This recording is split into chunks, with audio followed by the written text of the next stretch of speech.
From Tally to Cali, It's time to wake up. Wake up! Wake up! Warchant.com is your ultimate Seminole sports source. And this is Wake Up Warchant, presented by Corner Pocket Bar and Grill. One more corner pocket. Now here's Warchant.com's Aslan Hajavandi. And Corey Clark.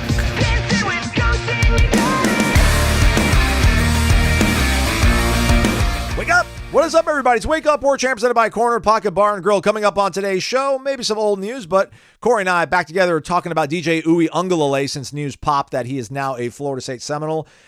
Are we super confident in just how great he could possibly be under Mike Norvell? We also talk about the college football playoff and the championship game coming up next week. And Michael Langston's here, everybody. Get ready. Big portal week going on. Mike's got all the intel he's going to give to us for free. Wake Up Warchant, presented by Corner Pocket Bar and Grill, Tallahassee, Florida, cptallybar.com, the website. You can always hit the QR code on your screen. I hit the QR code on my wedding invite to the Clark wedding yesterday. That was pretty cool. Took me right to the website. I filled everything out. You can do the same thing, but you get delicious food. You get updates on the social calendar. I think it's a better payoff, Corey. Love you, but Corner Pocket, how can anybody compete with that, you know? No, yeah, nobody can. Nobody can. Well said, Aslan. Corner Pocket Bar and Grill, Tallahassee, Florida. Today being Wednesday, you don't even have to think about it. They're going to go ahead and hook you up. Chicken wings and French fries, everybody. Chicken wings, 5 of them. Best wings in town. And French fries, $8.99, Corner Pocket Bar and Grill, 11 a.m. to 3 p.m. Tomorrow, bingo night. Go check it out, everybody. Live it up. Win money, prizes, fellowship as well, which is important this day and age. Warchant.com, Ultimate Seminole Sports Source. Thumbs up, 5-star rating and review. Michael Langston will be talking recruiting. I know that's what you all want to know, but also you want to know how Corey is. How are you, Corey? I'm wonderful, Aslan. How are you doing? You good? You had a good New Year? Yeah, man. It was cool to actually, do something of note.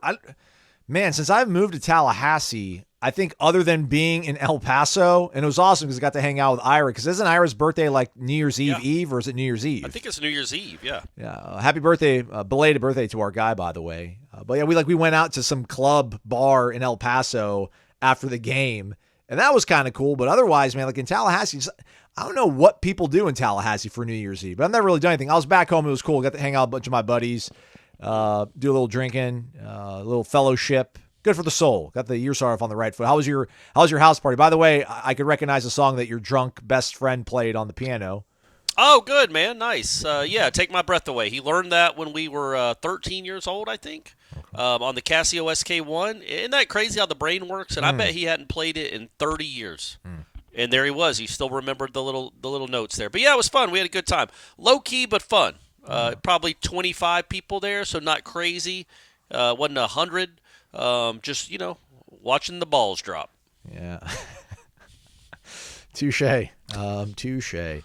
All right, well, hey, we'll talk about playoffs later, but I guess let's talk about the biggest news that's developed since we last spoke, and that was DJ Uiagalelei committing to Florida State. You get your quarterback locked and loaded. Cam Ward apparently is going to enter the NFL draft, so that kind of expedited things. And, I think on the whole, you're probably pleased with where you're at right now at quarterback. Certainly after what you saw on Saturday, you needed to bring something in. I mean, even before that, I think you pretty much knew you had to bring somebody, because that's what kind of scared Tate off a little bit, which is it's fine. No animus towards Tate. Are you going to, at some point, do you think you will dream the big dream, Corey, with what DJ Uiagalelei can be just because of his stature, his physical gifts? If this staff can, dial him in properly, or are you going to be pretty measured and calculated even through spring if he looks good?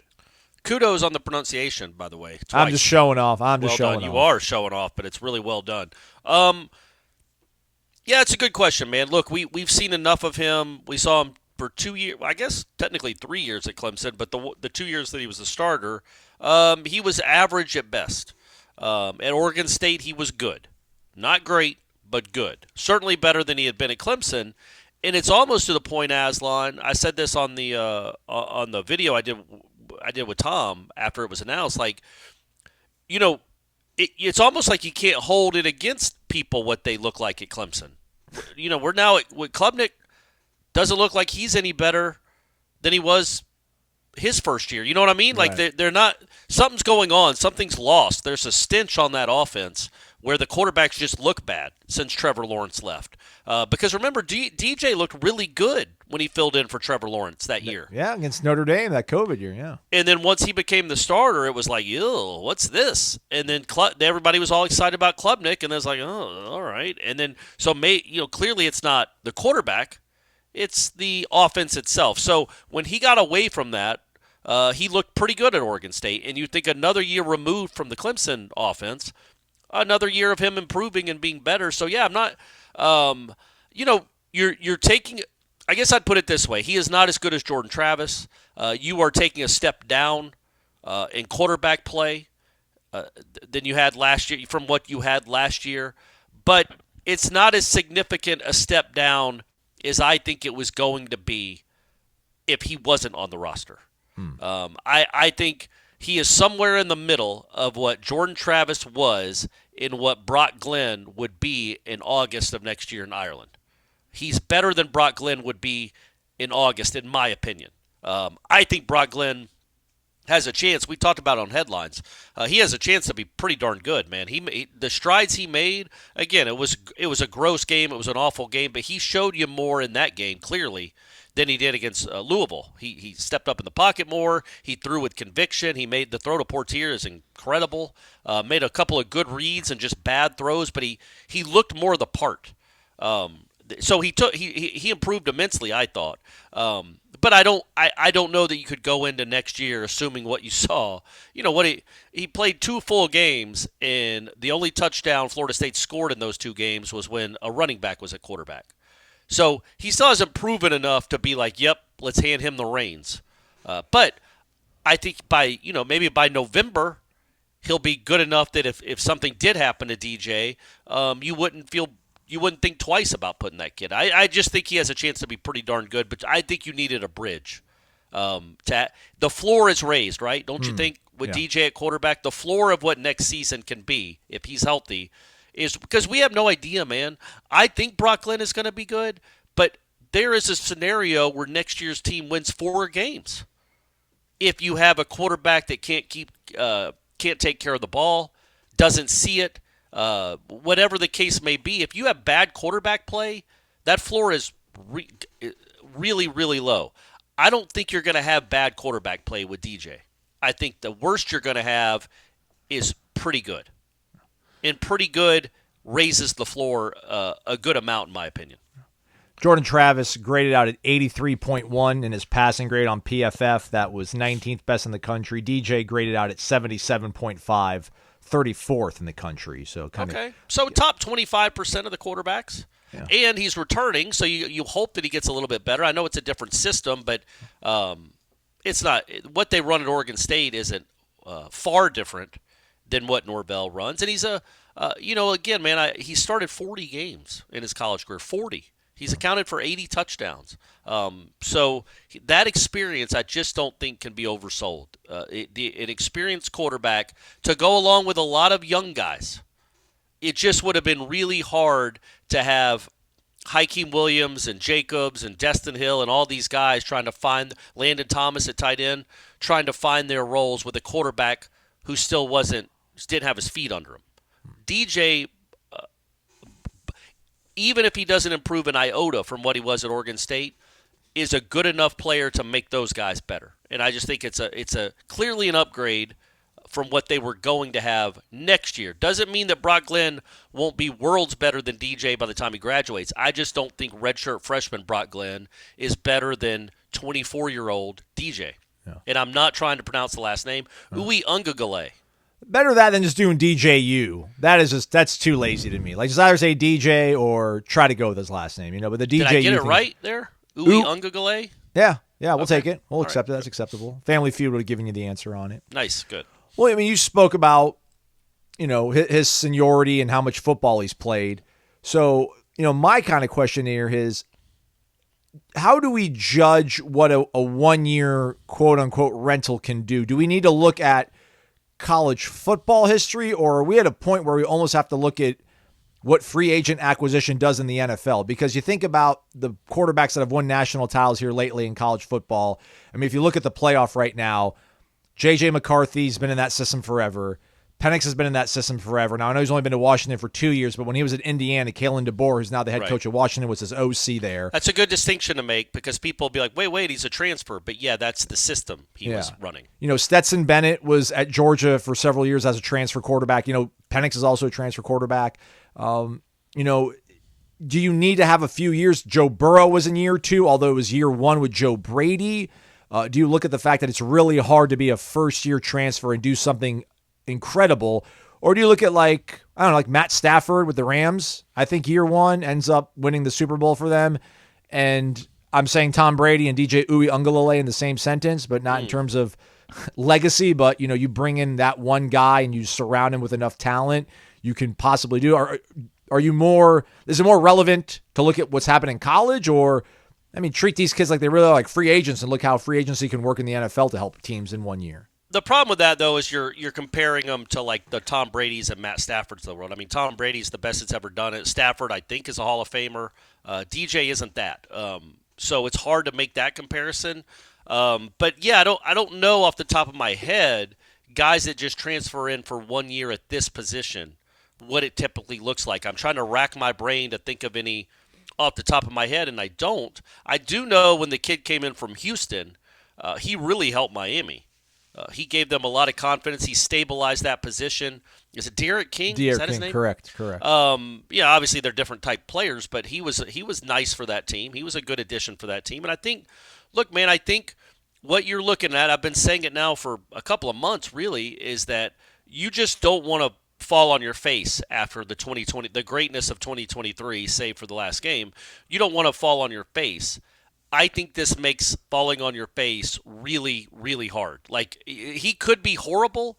I don't see that happening. I'm more bought into what he did at Oregon State. I'm more bought into the fact that he's away from that Clemson offense. I just think that Clemson offense just isn't good, period.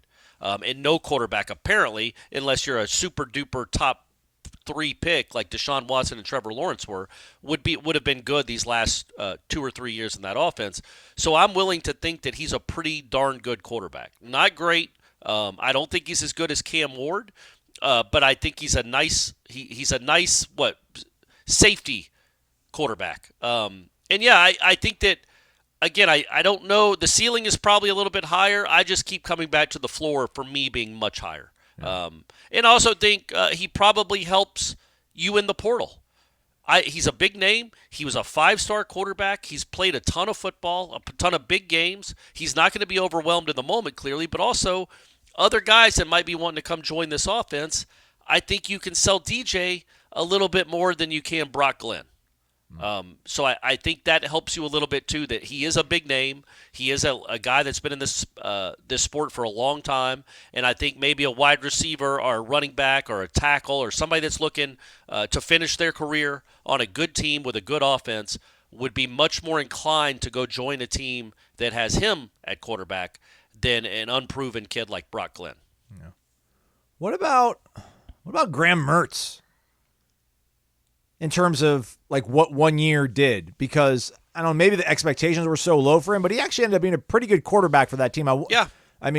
Obviously behind him, they would have had some real youth. I guess very similar to what Florida State would be in the predicament of having to start Brock Glenn if they didn't get DJ. But I guess also maybe the track record of this coaching staff, not necessarily with transfers, but just how seemingly successful Mike's been at Arizona State and Memphis and figuring out ways to move the football. And you got a kid that is hungry to prove people wrong, realizes like this is like his final shot to finally do right. And again, he has a cannon for an arm. And I know that's not the most important thing in the world, but JJ McCarthy spinning it pretty strongly helped convert a huge play for Michigan when it tipped off the hand of an Alabama football player. So sometimes velocity helps out, but yeah, I'm going to go into it quite optimistic, but I'll have to see a few spring practices to really make me want to fully dive into it. But like if him at his absolute best, if he's unlocked to a certain degree, builds off what he did at Oregon State, you're for sure competing for this conference championship, right? Well, that's the thing. Even if he is just what he is at Oregon State. Well, look, man, you still have holes to fill. You still got to go get some guys for defense. Yeah. You don't know what that's going to look like. You've got to be better at linebacker. You might need a safety. I don't know. I think you need at least 2 more defensive linemen. So we don't know what this roster is going to look like. But, yes, if you can fill out your roster the way we think they will with proven high quality, perhaps NFL type players coming into play for a year or two in the system, and the defense can be pretty good. Then the offense, I think, again, can be pretty good. These receivers are going to have to step up. You might have to go get one. I think you might have to even go get a running back if there's one out there that's really good. But I think, yes, he gives you he's won the ACC, right? He's won the conference before. I think he gives you a chance for sure to compete, because I don't think he's not going to just lose you games. He might not win you a ton. He might not be the guy that makes 7 or 10 special plays a game. But if he's consistently solid, then yeah, man, I think if you put the right pieces around him, you have as Battle's End it was like a waterfall on New Year's Day.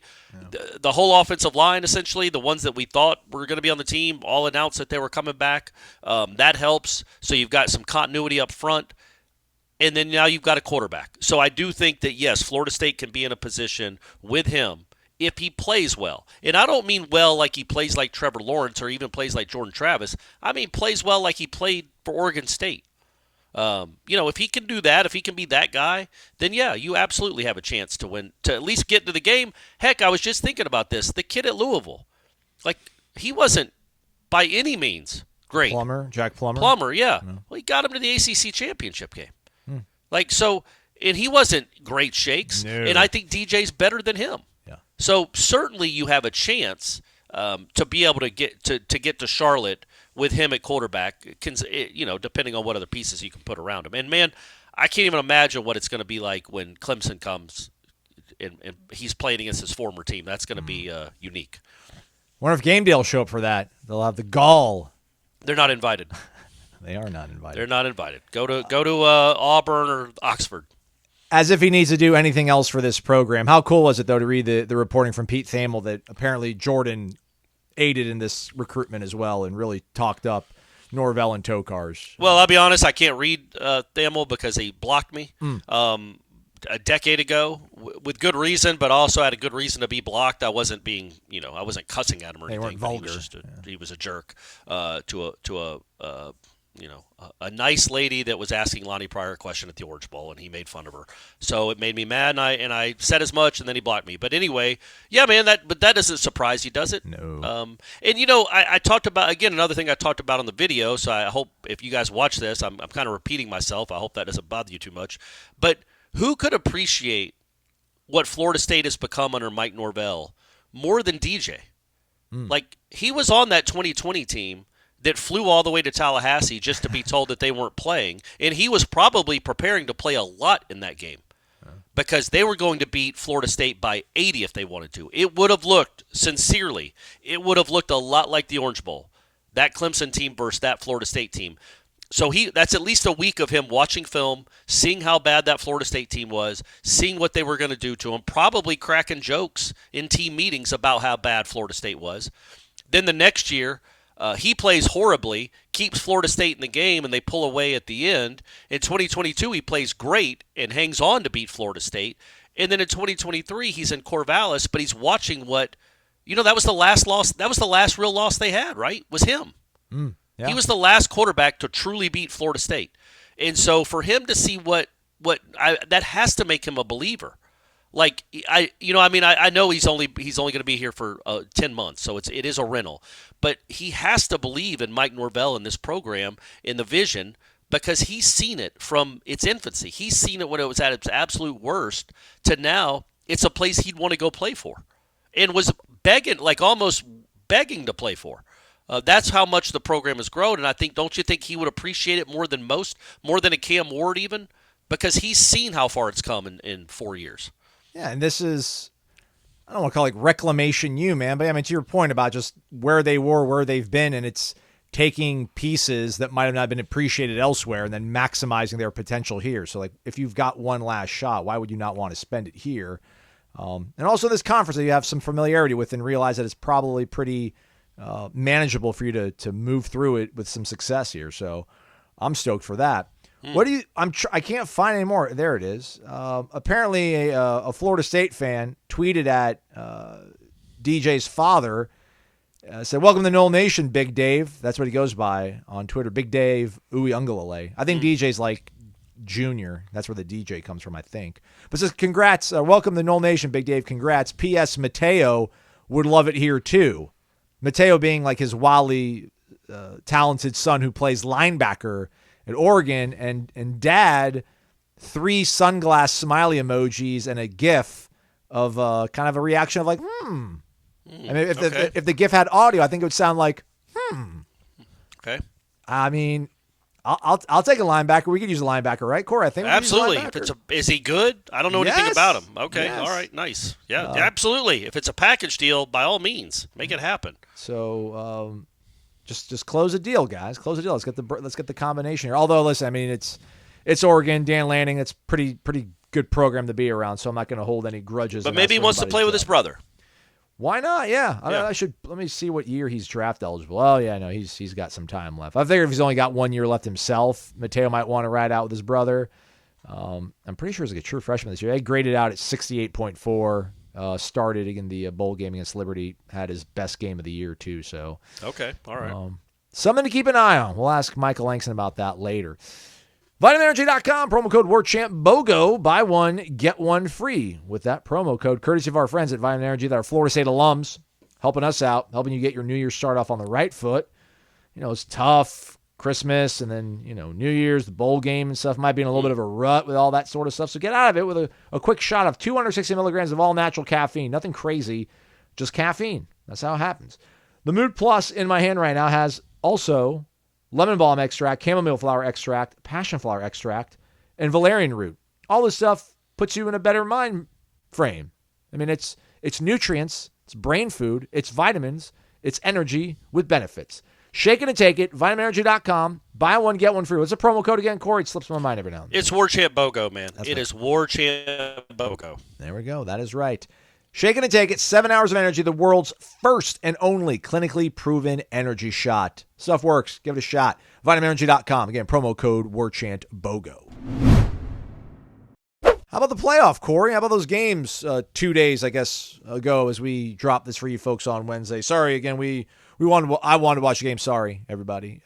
But I pirated it, so ESPN doesn't get any of my Oh, there you go. Nice. the ratings. And also, that last game didn't end until like 12:45. Yeah. So true. we're not going to record a show at 1 a.m. Come on, gang. Yeah. Come on. We love you, but we don't love you that much. Not for a Florida State. I mean, if it was Florida State playing, yeah, we would have. But I don't know if you guys know this, but Florida State didn't get invited to the bowl, the playoffs. So yeah, they didn't get to play on New Year's Day. But yeah, they were both. The first game wasn't very entertaining at all. The end was awesome. It was a great finish, and I'm happy it ended the way it did. Somehow Alabama and Herb Street and that Buke, Oregon made me root for Michigan, which is really hard to do because of what's happened there this past year. But then, yeah, that second game was tremendous, and Penix was incredible. Those were good games. Those were fun games to watch. I think I'm going to know your answer now, but so who did not belong then? Who had the weakest, flimsiest resume, I guess, then after seeing that? Were you more upset that Alabama was in there or Texas after watching both those games? I was Texas, man. That final score was not indicative of just how much Washington controlled that game. And I guess you can also say that about the Michigan-Alabama game. Michigan kept them around and was quite sloppy, but just some really weird end-of-game kind of management and moments that ended up going into Texas's favor. And, man, they were one play away from winning it. But I thought, I never bought into the whole, if you're going to put Alabama in, you have to put Texas in. I never bought into that, and I thought I didn't have as much problem with Alabama making it in because they beat Georgia, who's probably the best team in college football this year, everybody. They probably were, and they just had... And they choked. Yeah, I guess you can say that, yeah. How could you not after watching Georgia all year and then what we saw in Miami, even not fully healthy, and then watching that Alabama team on Saturday? Now, look, Michigan gave them some points with some bizarre special team stuff, almost gave them the game, which would have been unbelievable. But, like, that offense, to me, it looked like a team that needed a miracle to beat Auburn. That kid... I know people said how much he got better and he was this great quarterback. It's like, all right, man, I guess he should have finished his first year at Alabama, 8-3? Like, I count that Auburn game as a loss. I know it wasn't. They won it, and he made a throw, I guess, against a ridiculous defense, but he did. But That kid wasn't that was an average for Alabama. Don't get it twisted. I have to make this distinction. It was not an average college football team, but for what we've seen the last 15 years, that was an average Alabama team. Mm-hmm. Not a lot of special around it. And if he's not making plays with his legs, he's not a very good quarterback. And look, man, he had about, I would guess, 120 yards of total offense. He had 116 yards passing, and maybe he ran for 4 yards when you take away the sack, when you include the sacks. But he was sacked 7 times and threw for 116 yards. I feel like Florida State's passing attack with Tate Rodemaker could have accomplished very similar things. And Florida State's defense, I think, is as good as Alabama's. Don't think it's as good as Michigan's. Michigan has a very good defense. But the point being, you watch those two games, and it's like, yeah, Florida State with Rodemaker, I don't know if they beat any of those teams. Right. But they could have. They hang with all of them. Yes, yeah. There's the only thing that gave me pause was, well, I don't want to say with Rodemaker. I just want to say with that defense being whole and with Keon. I mean, correct, but yeah, with Keon, with a more healthy Keon or a fully healthy Keon and a fully healthy Jaheim Bell in a month to prepare, I think Florida State. Look, man, if Penix is going to make throws like that, what can you do? That's the one caveat I have. But I'll be honest, man. I thought those other 3 quarterbacks were just straight up average or worse. I thought Ewers was bad. I thought Milroe was horrible for the most part, and I thought McCarthy. I don't know if he could, other than the one you were talking about that was tipped.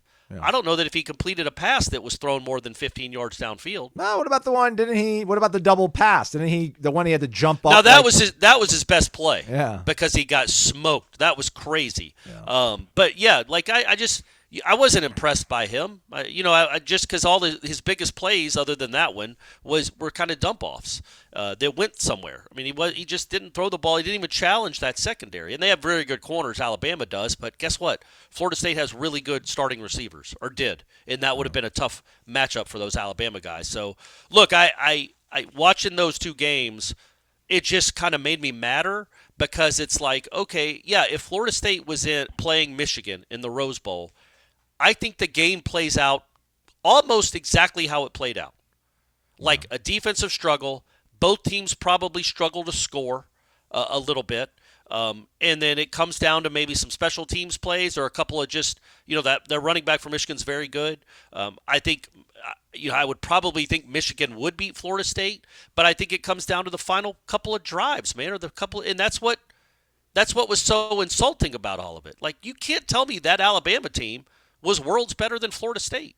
And unless you're worlds better than Florida State, you don't belong ahead of Florida State. And if you have one loss and they're undefeated. Right, that's what I mean. Yeah, that's what I mean. If you have one loss, you don't deserve to vault them. And I just think it played out like that. Like they had 280 yards of offense. They threw for 116 yards. The reason we were given, and again, I'm not convinced of it, the reason we were given is because Florida State didn't have their quarterback. Well, okay. Well, Alabama did have their quarterback, and he threw for less yards than Brock Glenn did against Georgia. So maybe that's not all that a football game is about. Maybe you can still hang in a game like Alabama did with subpar quarterback play. And I'm not even saying Rodemaker would have been subpar, but even if he had been, you could still hang with the game. And I know people can say, I'm not convinced that Alabama defense is any better at all than Florida State's. And in fact, I don't think it is. So that's what was what was kind of, hammered home. But yeah, man, the finish was great. The Washington thing, I can't think of a worse loss in history than that would have been. Yeah. Honestly, I can't, because the Miami game against Georgia Tech, yeah, whatever, man, you still lost 5 more times, right, or 4 more times, whatever it was. That was in August or October. This was for a spot in the national championship game. All you had to do was run down the clock and then punt with 15 seconds left into the end zone, and they have to go 80 yards with no timeouts in 10 seconds. Yeah. And instead, the kid gets injured, which is a dumb rule. And I love what you tweeted. When that was happening, I'm like, somebody pull out the Byron Leftwich Marshall playbook. Pick this kid up, drag him off the field. You cannot get the clock to stop in this situation. Yeah, it is a dumb rule. Why can't they just look at how much time is on the clock, how much time is on the play clock, blow it dead, and then once he's off the field, you resume the clock at that situation. Like it's bizarre to me that they can't it should do it be. that way. They want to do it for defensive players. Like they want to make it a penalty if a defensive player gets hurt. But with an offensive team that's trying to run out the clock, the kid legitimately got injured. Why would you then penalize them? You can ask them, hey, do you want to use this as a timeout? And you can say no. In fact, I want to take this as a delay of game, so let him lay on the ground for the next 31 seconds until the play clock runs down. He's just resting. Yeah, he's not hurt. He's just resting. That's a really good point. We're gonna let the play clock run down. He just wants to lay down on the field. That's not a penalty, is it? He doesn't have to get up right now. He wants to lay there until I call a timeout with 1 second left on the play clock.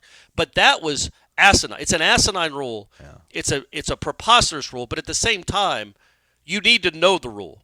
Right. And then in that instance, it was dumb to be handing the ball off anyway, especially because the kid wasn't – you're not trying to get a first down there, clearly. But you might, and I'm with you, but just to be devil's advocate, maybe you do pop it, though, and then you get a first down, then it's for sure over. Especially that last run, you could tell as soon as he got the ball, he was diving down to just make sure he held onto the ball. Like, he wasn't looking to bust anything. Yeah. And so in that instance – it's just not worth the risk. Like, okay, you're not going to get a first down. They're going to get the ball back. I think the play clock would have run to 0 with 15 seconds left.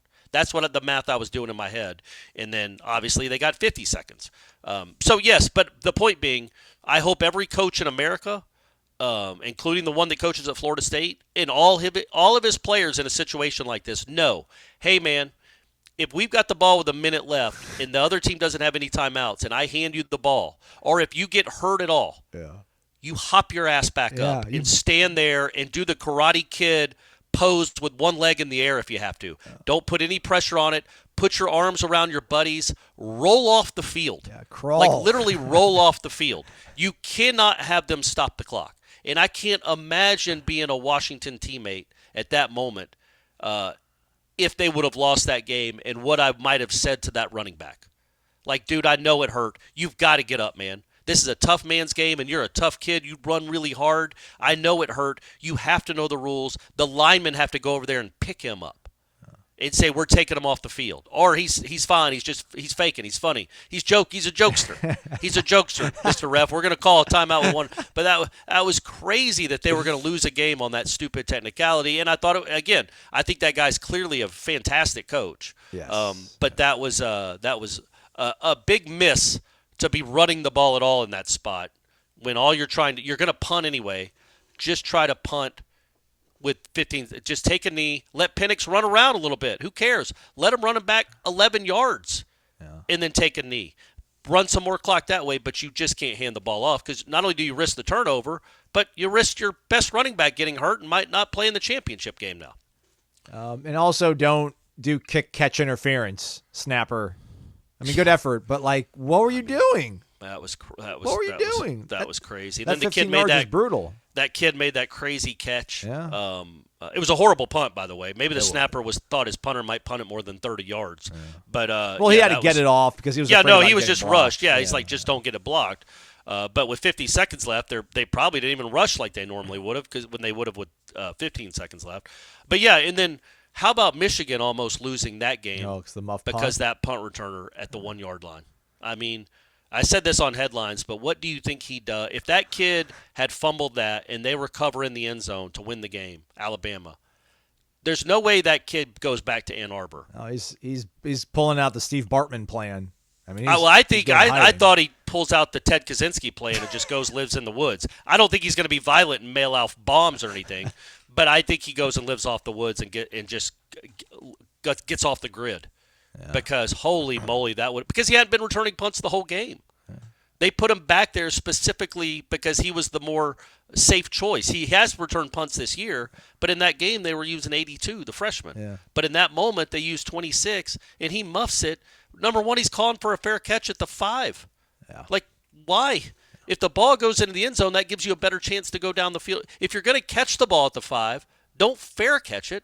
Catch it and try to do something with it so your team can have a chance to go score in a last-second field goal. It's these Aussies, Corey. You never know what's going to happen when the ball hits the ground. Like, you would think that it's going to definitely squirt into the end zone, but it might check up. But who cares? If it does, then you're guaranteeing you can't go win the game in regulation if you catch the ball at the 5. Right. Like if it bounces into the end zone, well, now you got the ball at the 20 with 40-something seconds left, and then you have maybe if you hit a play or two, you can get in field goal range. And then why did Michigan call a timeout? That was bizarre too. Yeah, the whole thing was bizarre. What are these coaches doing? It boggles the mind. But yeah, all that being said, Penix was incredible. That's as good a performance as I've seen from a quarterback in a high pressure moment. I don't know, man. I can't even think of the last time. I just can't. Those throws, like number 6 for Texas, the DB. Yeah. I mean, he's in the guy's hip every pass, and he looks up, and the ball's going over his shoulder, dropping into the other guy's hand every time. I felt awful for that kid because he had good coverage, but that's what, again, looking back at those games. And they're so sure-handed, those receivers from Washington. They're really good. Really good. So I think, if you look at those teams, Texas didn't impress me at all. No. And then they wouldn't have been able, I don't think they would have run on Florida State like they ran on Washington. I do think if Penix is going to make throws like that, I don't know if Renardo Green or Fintrell Cypress or Azarie Thomas can do much about it either. No. Like those were just incredible throws. Now, you do have Jared Verse and Peyton coming off the edge and Fisk, so you got some dudes. But Texas has some dudes on the D-line too, and Penix was just exceptional. Yeah. And, they've kind of are similar to Florida State, like the blueprint in terms of like they had this senior experience laden offensive line. I think they might be a little bit more talented though. They were Joe Moore Award winners or whatever as the best offensive line in the country. Quarterback's a transfer. One of their best receivers is a transfer. The Jalen Polk kids from Texas Tech. Dylan Johnson, their running back, he's a transfer from Mississippi State, And then, this coach has like this kind of good vibe to him, like nice guy Kalen, nice guy Mike. Like they've, he built it through the portal too. And this is year 2, I think, for Kalen DeBoer. Now, listen, he didn't have to go through, COVID. But man, what Jimmy Lake left behind there in Washington was a disaster. Yeah, it's very similar. Yeah. He did it essentially in year 2. We can say Norvell did it in year 3.5, but he didn't accomplish anything that Norvell didn't this year, other than he got a chance to play against Texas. Yeah. You know what I mean? Like Norvell's team, I think, is just as good as Washington's team. I think Penix wasn't very good down the stretch. It turns out he was banged up, but that team almost lost to Washington State. That team almost didn't they almost lose to Arizona State? Yeah, almost lost to Stanford. They had some real stinkers down the stretch, and they survived and got rewarded for it. Because they beat Oregon, which were very good wins. Twice. Beat Oregon twice. But look, man, I think Norvell and he pretty much had the same type of year, right? I think it looks like their offense, because of those weapons, their offense is better than Florida State's, but I think Florida State's defense is better. Yeah. So it would have been a really good game. But we didn't get to see it, did we, gang? No. We didn't get to see it. We didn't get to see Bourbon Street. By the way, did you see the breast? Yes. I didn't realize it until you tweeted it. Yeah. I don't know. Did you go back and rewind absolutely. and watch it? Well, I didn't rewind it. I don't have TiVo because of the setup I have here. But the internet, Noel Gifts. Shout out to Noel Gifts. I think he replied to your tweet and did he? Pulled it down and because it's like I was talking to Jeff and Ira about this. If the folks that don't know, coming back from like a commercial break, we all have seen it before. When you're in a city, they'll show like people putting the fries on the sandwiches in Pittsburgh, whatever. Scenics. We call them scenics. They'll do like. Oh, is that what they're called? Yeah. So you see like, or in Philadelphia, you see a guy flipping a steak at Geno's or something, a sandwich. They're showing all the stuff that the city's known for. But I assumed, Aslan, they were filmed days in advance. They have to be, right? You don't have one of your crew that should be at the game, maybe on the pylon, seeing if a kid got in the end zone. Out on Bourbon Street at 11 o'clock at night? Like, they want to show what the city's like at that point. Like, all right, stand by, camera 4. All right, we're taking you. Give me some shots. Keep walking. But couldn't you have done that on December 30th at night or December 29th? It was odd. Also could have dumped out of it, I think. Just the same way if there's like a 10-second delay with profanity, you would figure they could have dumped out of that clip, So I'm watching it and I'm like, oh, she's looking up. I've been to Bourbon Street. I know what's going on. I know this transaction that typically comes on Bourbon Street. And I'm like, oh, she's looking up. Oh, that's funny. She's asking if he wants her to do it. And then I thought, okay, we're going to be back. Texas has a second down at the Washington 31. And then, nope, just plops one right out for the whole world to see. Just incredible. Couldn't believe it. Anything else, Corey, before I let you go? Basketball team plays tonight. Okay. Who do they got? ACC play? ACC home opener against Georgia Tech. Okay. So we didn't mention at all that they lost to Lipscomb, and they were down by 21 in the second half, which is incredible. It's just so yeah, the basketball team plays tonight, but hopefully there'll be good news as Langston talks about on the recruiting front. Big portal week, I think, right? Mm-hmm. Visits galore. Yeah, got some portal visits coming, including the Purdue defensive end, which would obviously be a very good get, and then other guys too. There's dudes out there to make this team better for sure. I was about to say, what is is Nick Scorson, the defensive end from Purdue, is that your number one wish list player right now? He led the Big Ten in sacks, so yes, probably. But look, it's also that's not as big as he's probably the best player that they have a chance at. But I don't know if it's the position with the most need. I think you've got Peyton. By the way, Peyton's back. He announced that on January 1st, along with all those offensive linemen. So you got Peyton and Marvin Jones Jr. That's nice. It would be really nice to add a guy like that, though. You just can't overstate how important a pass rush is. You just can't. It changes an entire defense. Well, Louisville couldn't move in the second half because that kid either didn't have time to throw or was looking for 55 and 5 every time he dropped back. That's what a pass rush does. Watch the first half of the Michigan-Alabama game. Yeah. They just overwhelmed that quarterback. I can't think, though, of any position of need that has a player as productive out there than like that marriage of that position and that player. Like I know Evan Stewart, they need receivers badly, but I don't know if Evan Stewart is as maybe some want to say slam dunk, but just Scorson kid has done some real work. Stewart's kind of it's more like a potential kind of thing. Yeah. He's shown a lot of flashes of it, and this maybe offense he could really be unlocked. But I'd like to take both, although we'll get some insight from Langston on what's maybe going on with Evan Stewart, because apparently Tennessee's no longer interested and Ole Miss walked away from it, and I wonder why. Those are two programs I feel like that might focus on what's just on the film only and not care about everything else. And Norvell's such a big, holistic fit kind of guy. But Michael will let us know how that looks. And if you're wondering basketball-wise, Georgia Tech 8-4 overall. They're 1-0 in conference. Florida State 6-6. We're talking about them like they're an embarrassment. They're 6-6. When did they have 6 wins this time last year? Like February? Well, they only finished with 9. So I guess somewhere in February. But yeah, man, it was that effort was embarrassing on was it Saturday before the Orange Bowl game. That's to be down 21 to Lipscomb.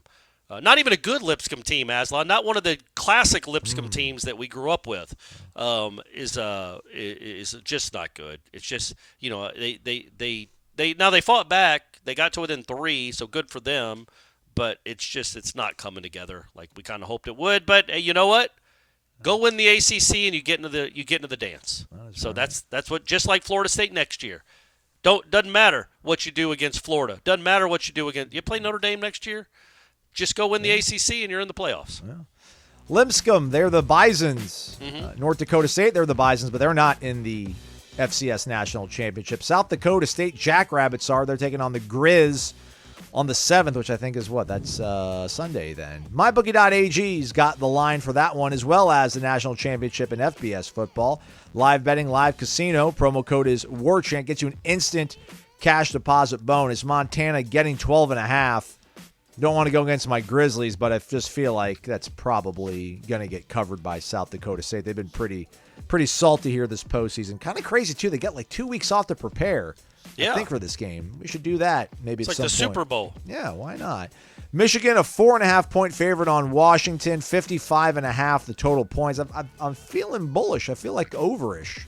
I'm like the over territory, which, by the way, almost crushed the parlay I gave you folks the other day, but Iowa couldn't score one measly point. The over-under was 35.5. I told you to take the over on the Wisconsin LSU game. We hit on that one. I forgot what the other game was, and then we fell a half point short. So I'll sharpen my pencil and give you what I think is going to shake down. But for right now, we're going to take the over on that game. MyBookie promo code requires $50 minimum deposit and rollover requirement of 10 times the deposit total, including your bonus for withdrawal. For full terms and conditions, visit mybookie.ag/about-us. Michael Langston, talking recruiting, coming up right after this.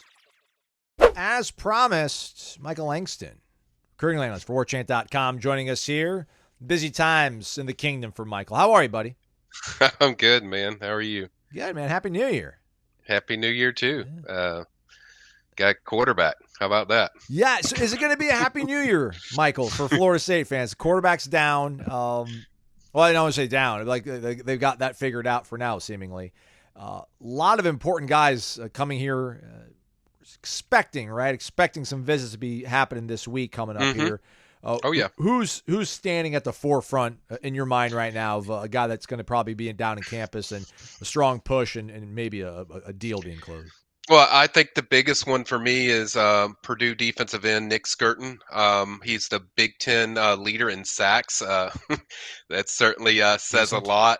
Says a lot about his skill. That you have teams like Michigan, Ohio State in there, and the guy for Purdue is leading the league in sacks. That's a guy that I've heard that it's a big priority. Kind of reminds me of the Jared Verse recruitment, where they just from the very start he got in the portal. That's the guy that they've really targeted heavily. So I think that's I think the headliner. There's a lot of other good talented prospects. I think 2 receivers coming in this weekend. Jabri Barber from Troy, and then also LaJonte Webster from I want to say FAU. Yeah. So, those are a few of the guys. You also have a few linebackers I think are coming in. Stephon Johnson from Syracuse, a fairly productive, linebacker there. And then, it's a lot of it. You even got somebody from another country coming in and coming in this weekend from the United Kingdom. And Emmanuel, I won't even try to pronounce his name. Sounds like Obadeo. I'm gonna go with Obadeo. Okay. Is that's a project, right? Is that a plug and play guy, or is that somebody they want to kind of? Oh, they like him. I mean, that's a guy they feel like can certainly get into their rotation. 6'7", 315. When I originally posted it today, guys, I put 8'7". He's 6'7". So I messed up. So that's fixed. But yeah, definitely a guy that's I guess played in the professional ranks of England football. So a guy that certainly they've watched and studied, and I've heard there's like 9 or 10 teams around him. So certainly a guy that not just FSU's got their eye on, but FSU has him in this weekend. He's even DM'd our Matt Lassere this week or today. Told me he's going to be in on Thursday. So there you go. So a quick back to Skirton. It seems like from the jump we heard Louisville, Florida State, and then he no longer is going to visit Louisville. So I was like, all right, slam dunk, Florida State. Yeah. Who else is emerging, do you think? Or is this a fluid process with maybe other teams jumping in to the mix? Or does it seem to be maybe Florida State and only another school or two that they're going heads up with? We've heard like he's going to take a Texas A&M visit right before the FSU one. And then I've heard, some a little bit with Oklahoma. But I think he only takes the FSU and Texas A&M visits. I think that's kind of my feeling I think he will make a decision following that. That's the gist I get going into the visits. So I think that's what we're looking at. Texas A&M, certainly Mike Elko, new head coach there, trying to certainly make a move for some talent. But I think overall there's a cautious confidence of how they've done with the relationship already with Nick. I think that's a guy that they've targeted, like I said, from the start, higher than anybody. There's been other schools that have come in there, but I think FSU is really pushed hard, for that recruitment and certainly built a really good relationship and, feel pretty good about, the bond and the conversations they're having, with Nick and his family. Jabri Barber, 5'10", 174, 75 catches, 999 yards. I don't know why the SID couldn't find one extra yard. I'm telling you, man. That's what I'm saying. That's crazy.